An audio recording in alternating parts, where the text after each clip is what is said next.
Hi, this is Chris Haughey. Thank you for joining me on Create with Chris. Today I will be showing you how to paint this lucky leprechaun ornament from start to finish using a few simple tips, tricks, and techniques. So whether you are a beginner, painting for fun, or have been painting for years, grab your brushes and let's get started. I designed and painted these ornaments yesterday and I loved how they turned out. The lesson today is just for the leprechaun, but if you are interested in step-by-step instructions, I did create a pattern for the entire set and the information is listed below. Because this is an MDF wood surface, I did seal it with multi-purpose sealer and lightly sanded it. That way it will provide a smooth surface. I know the paint's going to adhere well, and it's going to be more gentle on my brushes. I am painting the entire surface with jadeite glass, and if you notice I'm painting from the center out, and that way I'm not getting any paint drips down over the edges. If you're really careful when you paint ornaments like this, the edges can stay nice and clean and you won't have to go back and touch them up or paint them. I did give it a quick dry, and this video is done in real time, but I did eliminate second coats. So I did put a second base coat over the entire ornament. Took a piece of painter's tape and placed it at the bottom edge of that first stripe. And I am applying a coat of green tree. And make sure that bottom edge of the tape is pushed down really tight and sealed well. That way it's going to ensure a nice, clean, crisp edge. And the reason I do the entire, like the middle stripe and the bottom stripe, where those two colors meet, if your tape is not exact and you only painted that middle stripe, there's a slim chance that you might have that light jadeite glass. There might be some of that peeking through the crack between the bottom two stripes. I turned the tape upside down because I want to make sure that the tape is still super sticky, and if you use the side that you've already used, I've had trouble with that before lifting and I get kind of a ragged edge. I am using Kelly green, and painting that on. Now if the paint's not flowing smoothly, just need a little bit more water, and because we're putting a dark color over a light color, it may look a little bit patchy. Just let it dry and give it two nice coats. I did trace the pattern on, and it's just a very loose outline, just the basic areas. And I'm using my 1/2 inch awesome angle to base coat the face warm beige. I like using the angle because that toe, I can scoot it around all the edges and still be able to get into those corners and get nice clean edges and sharp corners. And I probably ended up, because that bottom stripe was so dark, you can see it kind of peek through, ended up doing about 3 coats on that. This is Red Spice, and I'm taking my 2 Radical Round, doing a nice smooth edge against the face, and then I'm just going to let the brush create that wispy beard look. Really like the 2-inch Radical Round. It's a brush I designed. It has a really nice sharp point on it, so you can stay on the tip and get super fine lines. If you press down, it's almost as much as a filbert. You get nice coverage because it has a big belly on it. It holds a lot of paint, so I can paint a long time before I have to reload. Again, make sure that the brush has enough moisture in it so that paint flows freely. If the paint is dragging, it's probably not loaded correctly, either more paint or more water. It just really needs to flow off of the brush nice and smoothly. And I do take my time to get these crisp edges. There's areas that I kind of shortcut because I know spending a lot of time on every single area, sometimes you're just wasting your time because it's going to be covered up. But places around the face, because that would be hard to clean up, I do take my time. I've picked up a little bit of dried clay on the toe of my 1/2 inch angle. I like to use a bigger brush to get a smoother, softer float. My angles, I design them. They have a longer bristle, which means you can paint further without reloading. These are just things that really have benefited me over the years. I've struggled with certain things, and then you find out what works. And I spent a couple years trying to get the right fiber, the right brush, and it has streamlined my painting. It makes me look better. If you don't have to work as hard, it shows in the long run. Now you may think I'm a little messy on the edges with that float, but it's going to blend nicely into the beard. And I'm just cleaning up that a little bit with another layer of that red spice. Because those colors are so similar, it doesn't concern me that the face goes into the beard, because that will just be blended in as part of the beard effect. Now, one of the reasons, if you're wondering, that these are called book stack ornaments is because they have the 3 little individual layers. I don't know if you've seen a lot of the ornaments that have they're blocks of wood and they're stacked and they have little words on them, and they're the book stack, and they tie a little ribbon around them. So I thought, oh, that would be great, but I don't want to fuss with individual ones. So I had one made that is all connected, and they're just really, really great for a lot of different projects. I did a Christmas set of book stack ornaments, and they were really fun, did well. And then a couple weeks ago, I did the Easter set.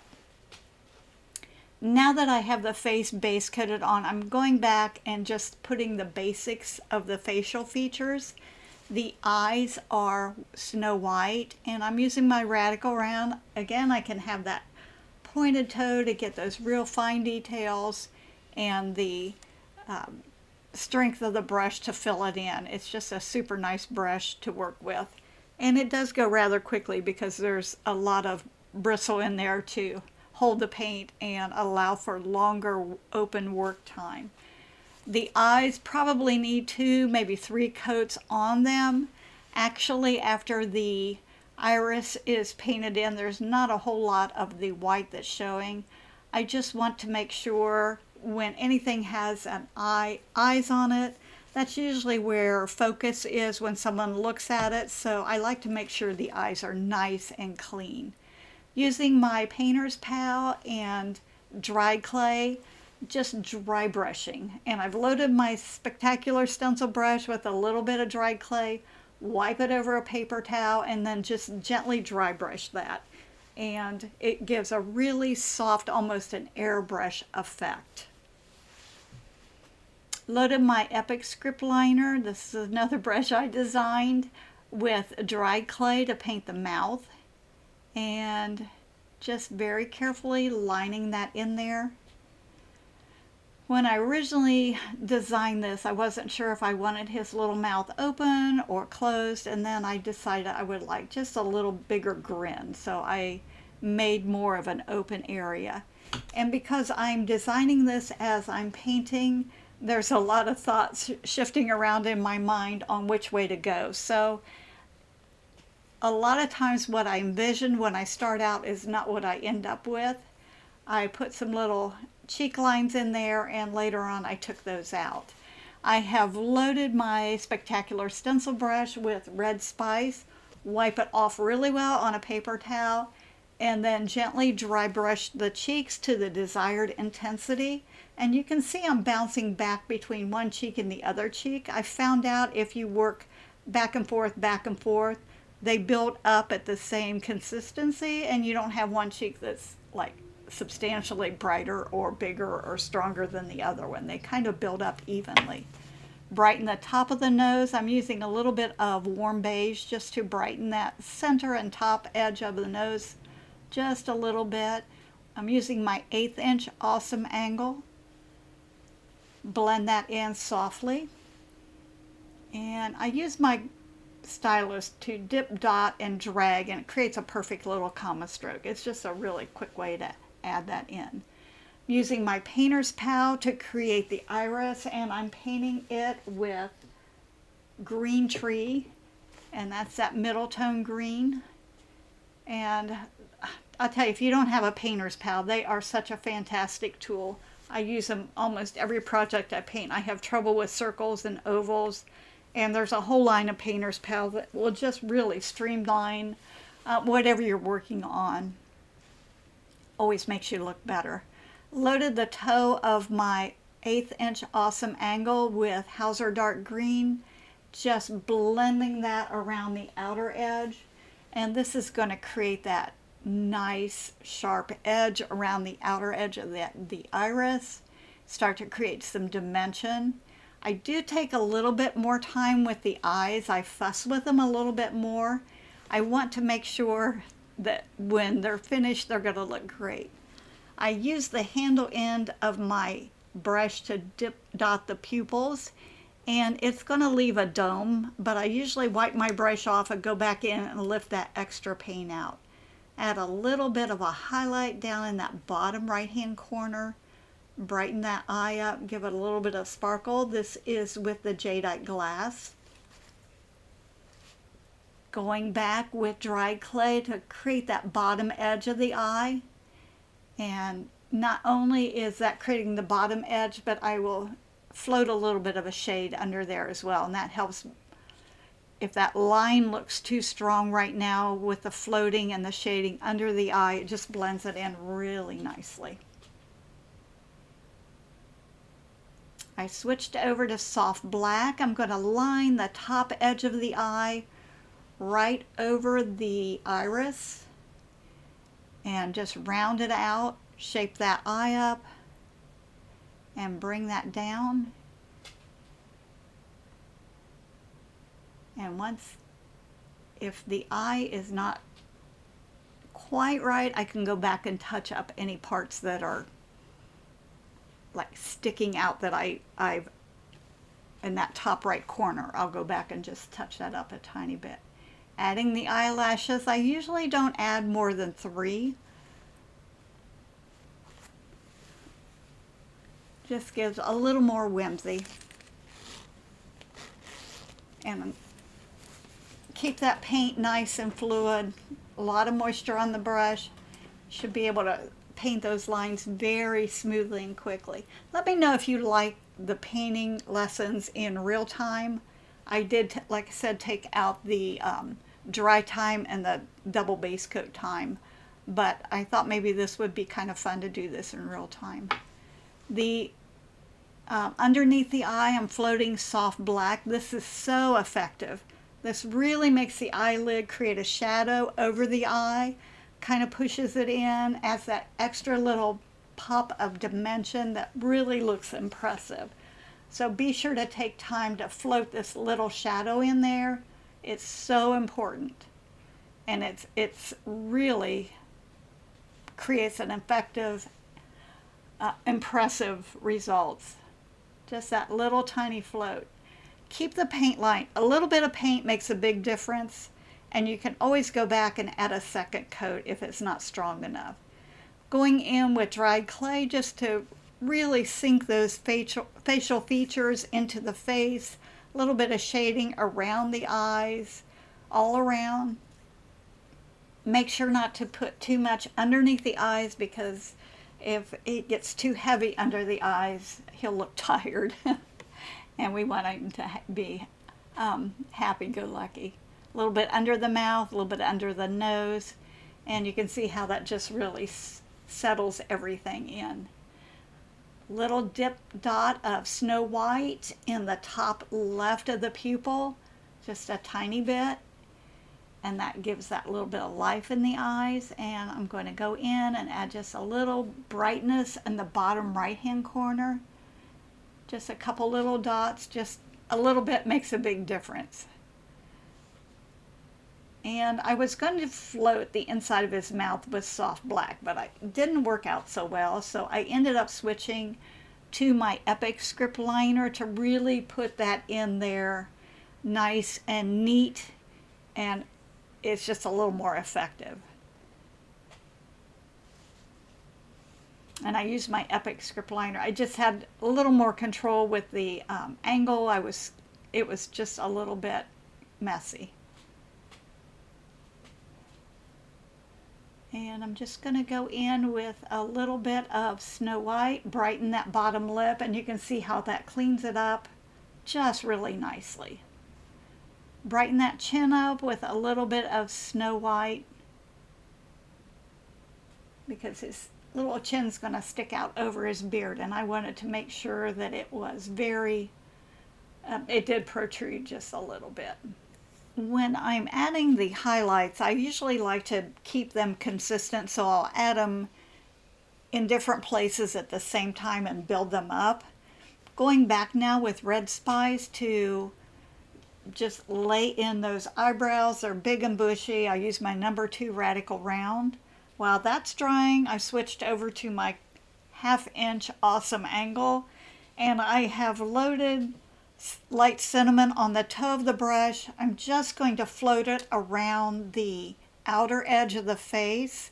I start out just a little bit away from the edge, and then I will push it up against the face and then just pull it out in the direction that the beard hair is flowing.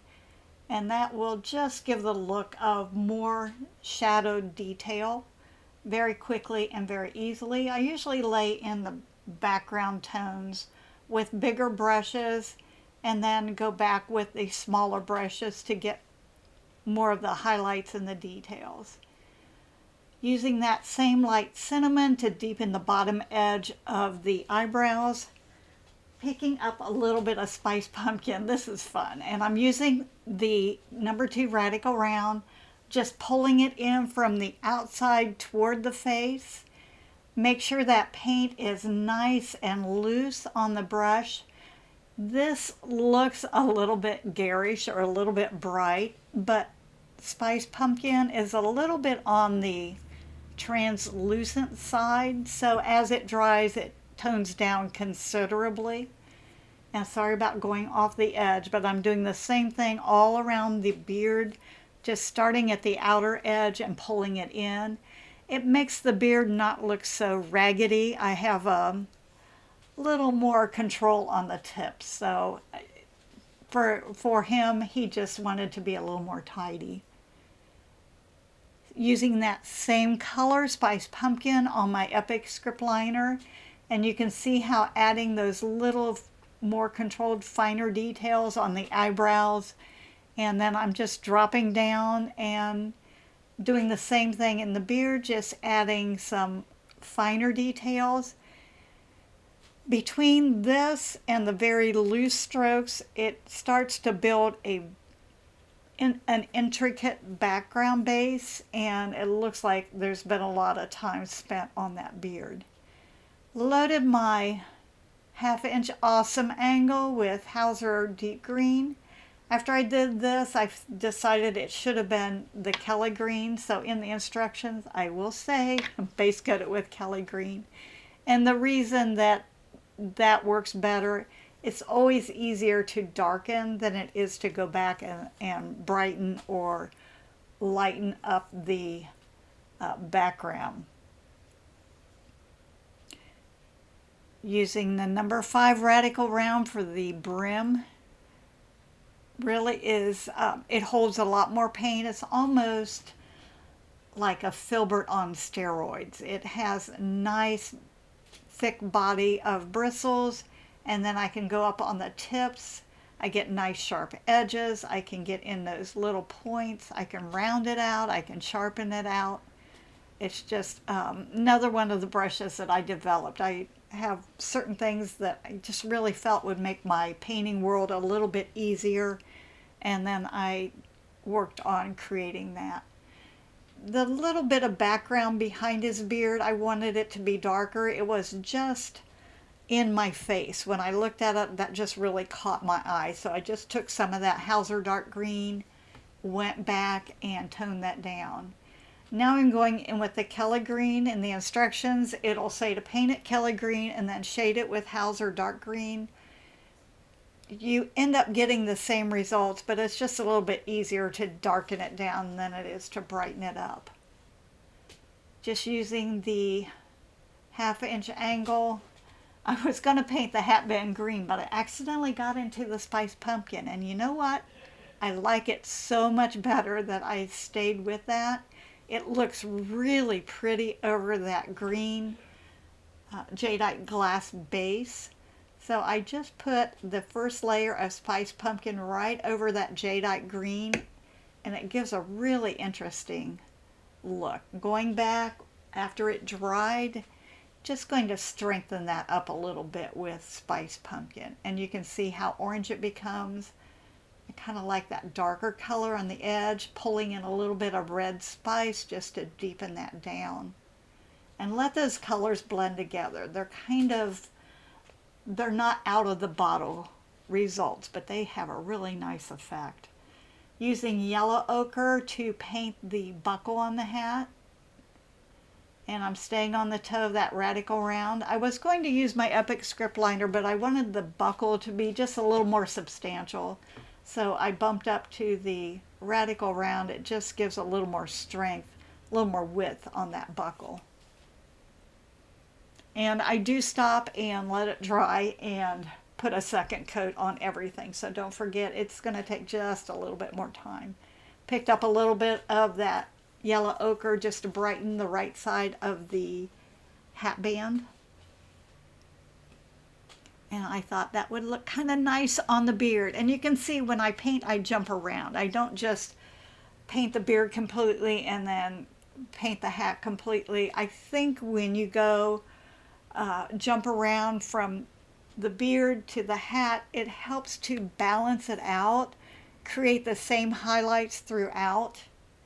The light source is coming from the top right, so I'm going to allow that left side just to be a little bit darker, a little less strong. Picked up a little bit of that jadeite glass to pull across and create highlights on that brim. Picking up just a hint of red spice to deepen that shading on the hat band.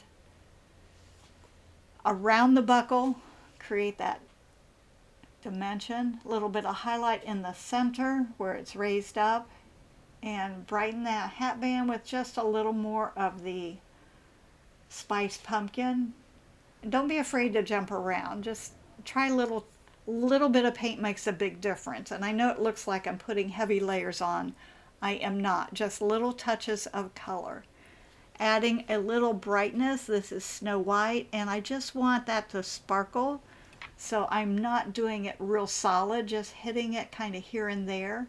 I will go back and strengthen it. As it dries, it's going to dull down, so I can go back and add more. Never be afraid to go back and add more. It's not finished until you say it is. A little more red spice to deepen those colors. I want my shadow areas to be as consistent as my highlight areas.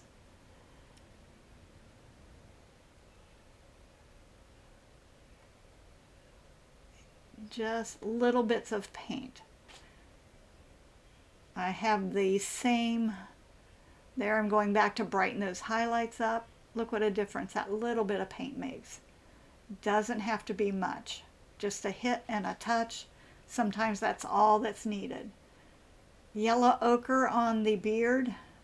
Now, this is marigold on the beard just to bring a little more brightness in there, and look what a difference that makes. I wasn't sure I liked that when I first did it, and I tried it just very sparingly, but it really brightens him up. He likes it too. Look at him smiling.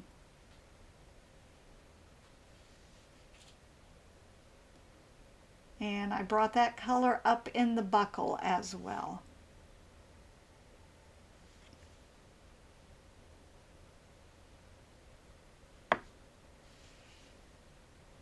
So the colors can be added layer over layer. It's just a constant until you're pleased with it. I decided everything was getting a little bit too white bright, so I went back with the marigold, which again is a more translucent color. And I'm pulling that in as my highlights, and you can see how everything is consistently being brightened. I wanted his eyebrows to really stand out because they're bushy. If they're too light, just a little more shading. If they're too bright or too dull, add a little more highlight. Wanted his little mouth to brighten up, and it looked like I had plenty of highlights on there before, but just that extra little pop, sometimes that's all that it takes. Gonna brighten that up on the nose. And a few little highlights in the eyebrow.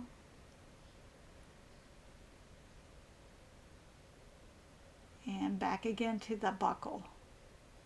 Just a hit and miss, kind of where it's going to sparkle. This is metallic, so it doesn't have to be perfectly smooth and even.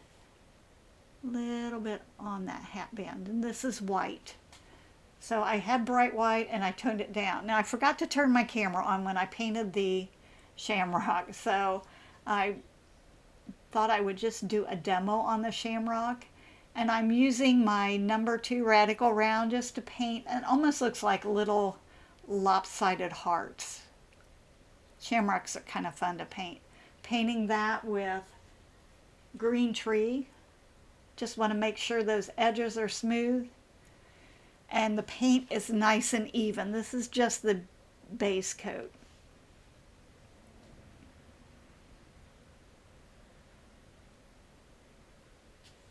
Now I'm taking the Kelly green and I'm floating it along the bottom, the base and the bottom of each one of those leaves, softening it down into that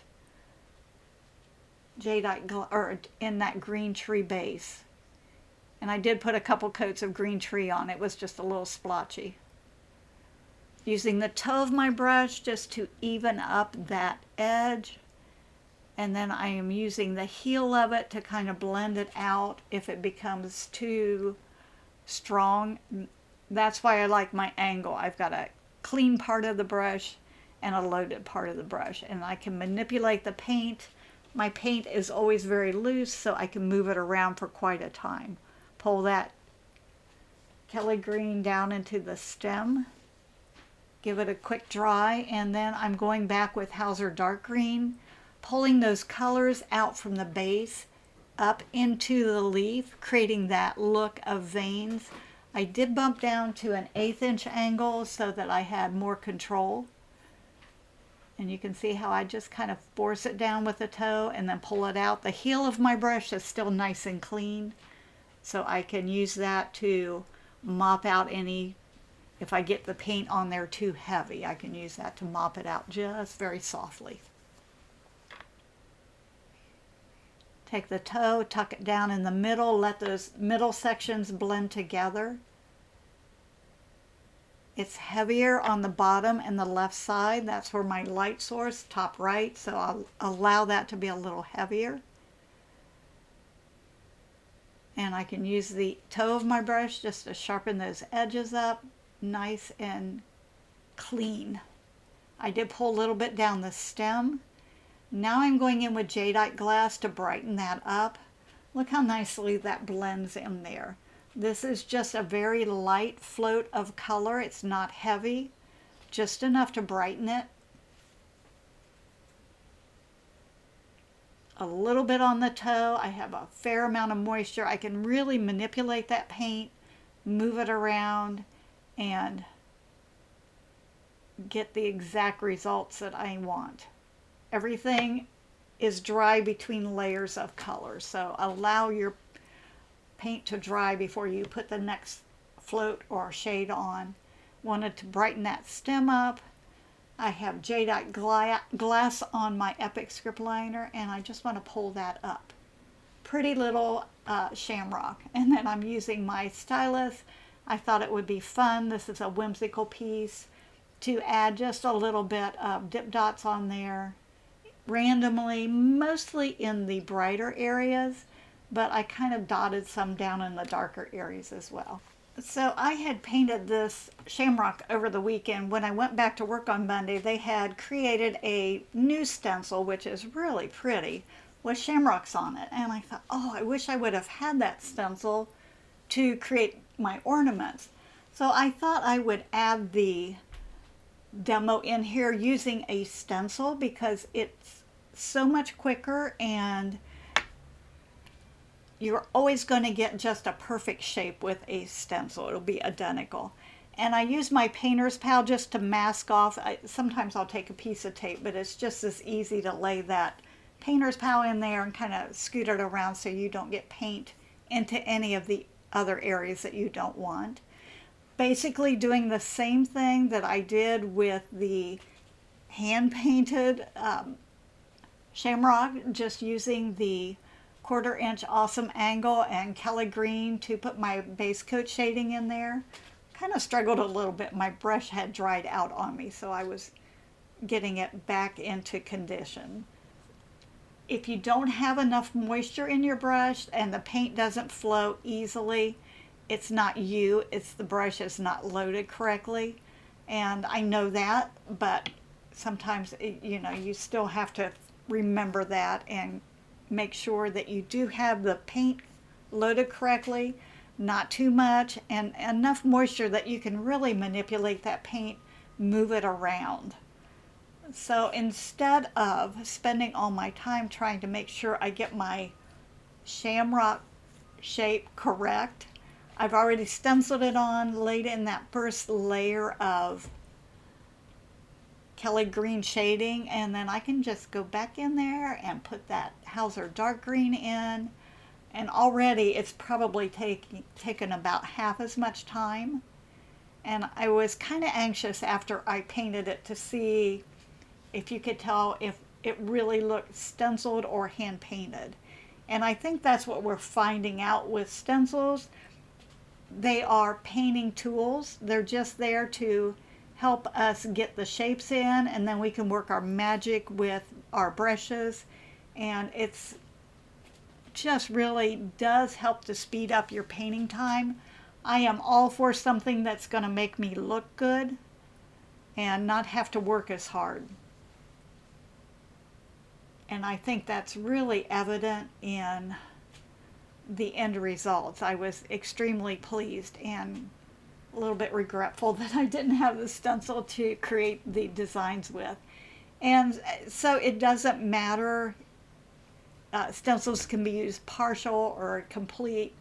So if you do have a stash of stencils, take a look at them and see if there's different elements in the stencils that can be used for adding design. So you can see how much quicker that went. And all I have to do now is add in my little dip dots.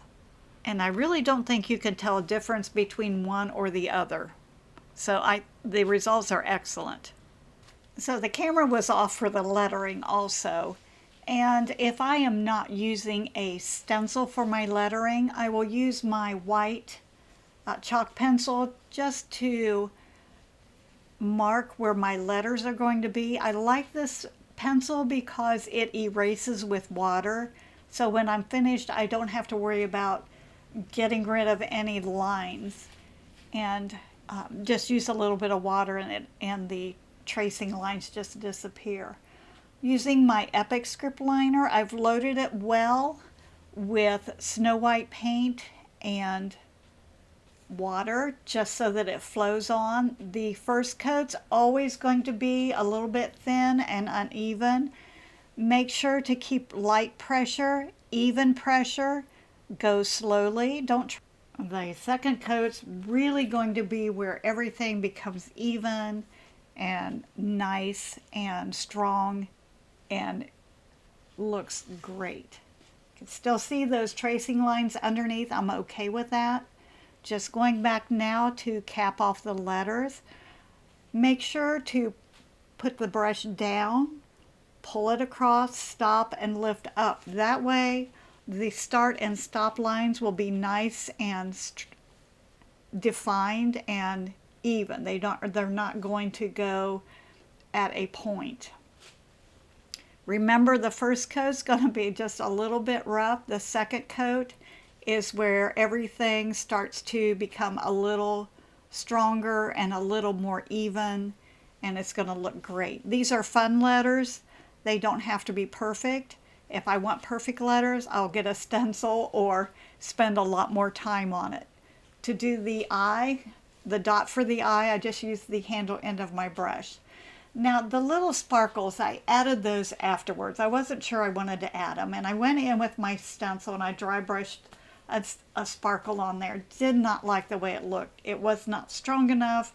It didn't have enough presence. So I grabbed some modeling paste, just a little dab on the tip of my palette knife, and some Snow White. And the reason I use paint with it, it's going to thin it down just a little bit, but also when the modeling paste dries, it's a little bit on the gray side. I wanted my sparkles to be nice bright white. So I'm using my palette knife to really mix the modeling paste and the paint together. If there's too much paint in the modeling paste, it'll be too soupy. Make sure the palette knife is super clean. I'm grabbing just a small scoop on the bottom. Position the stencil, and if you want to tape off the parts that are not being used so you don't get any medium in there, that's fine too. And I'm just going to slide it across once, twice, 3 times. Don't do more than 3 times. Carefully lift it up, and you can see what a huge difference the bottom one is compared to the top one that I use the modeling paste with. I wanted it to sparkle, so while it's still wet, I'm dumping glamour dust on it. And this is the crystal glamour dust, and it really adheres well to that wet modeling paste mixture. And the one thing, I always use a tissue underneath, but you have to remember when you're using modeling paste on any stencil for dimension to clean it out, especially these stencils that have little tiny points and tips on them, because once that modeling paste dries in the stencil, it almost ruins it. I'm using some canary tracing paper underneath, and I use this for every time I use glamour dust. I put down my little tracing paper, and it's folded in the middle. So I use that to catch all my excess glamour dust. I wanted to add some little sparkles in the background with just dip dots, and I wanted them to have the glamour dust on them as well. So I'm dip dotting a bunch of them, and then I'm going to sprinkle the glamour dust on while the paint is still wet. So keep that in mind. You know what your open time is for your area. I'm in Ohio. It's cold and snowy here, so I can dip dot quite a bit before it starts to tack up. But I'm going to heavily coat that with glamour dust and just set that aside. I fold my paper in half and funnel it back into my jar. I have had this jar of glamour dust. It's a little 2-ounce jar. I've had it probably, I bet I've had it for 5 years, and I've only used not even half a bottle. I use it heavily.